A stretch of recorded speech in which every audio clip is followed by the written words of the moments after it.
we need to have a discussion about fighting game trailers because it's starting to get ridiculous now. Just play the clip.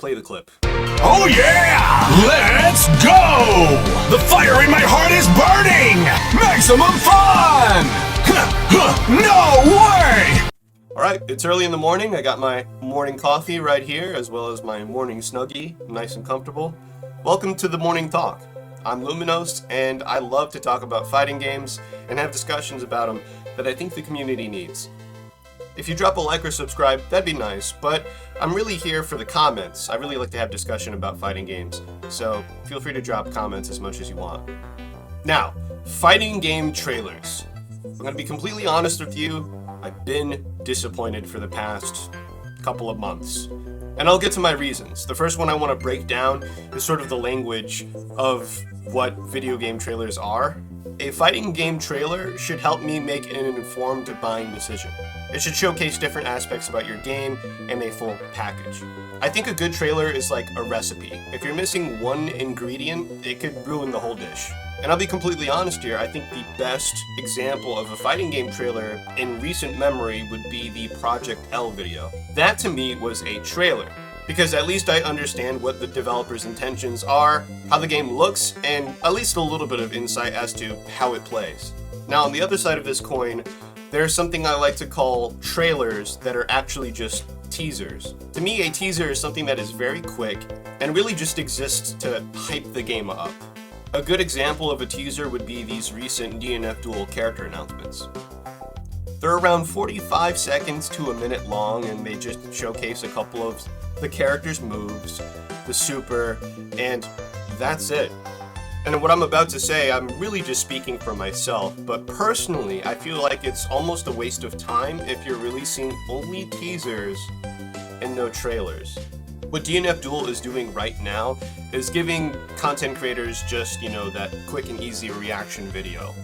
And there's absolutely nothing wrong with that whatsoever, but I can't necessarily make an informed buying decision because those videos are purely just speculation. Hell, I've seen creators make 10-minute videos about a 45-second trailer. Honestly, that's just impressive, and they're good at what they do, let's be real. It just boggles my mind because I feel like a certain amount of speculation starts to become a little unhealthy. The modern gaming market has kind of fooled a lot of consumers into thinking that certain products would be bigger and grandiose than what it really is. I mean, we have a very recent example in Cyberpunk 2077. I would like to say that consumers should be a little bit more cautious when they're looking into a new video game, especially fighting games in particular. This sort of unhealthy speculation can kind of turn into an absolute shitstorm on Twitter. So with all of this said, what exactly would make a good trailer? In my eyes, it needs a couple of things. Hype, developer insight, healthy things to speculate about, all of the game's features, including, what kind of content you're going to see, some sort of roadmap. Even if it's just a release date, that's perfectly okay. And definitely the netcode, that's a given. It's kind of funny now that I think about it, because a lot of games, if they don't announce that there's rollback in them, a lot of people are like, not interested, not playing that. It's kind of interesting to see that rollback is almost a necessity. And I mean, personally, I think it should be. There's no reason to not have it now.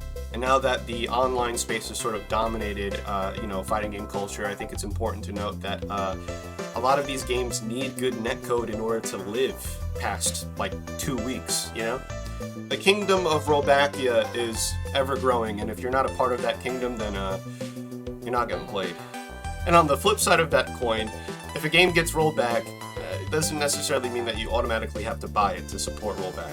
Were you really gonna play the obscure anime fighter? I'm joking, of course, but seriously, make an informed decision with your wallet when it comes to these games. And if these games aren't satisfying your questions, then you need to let that be known.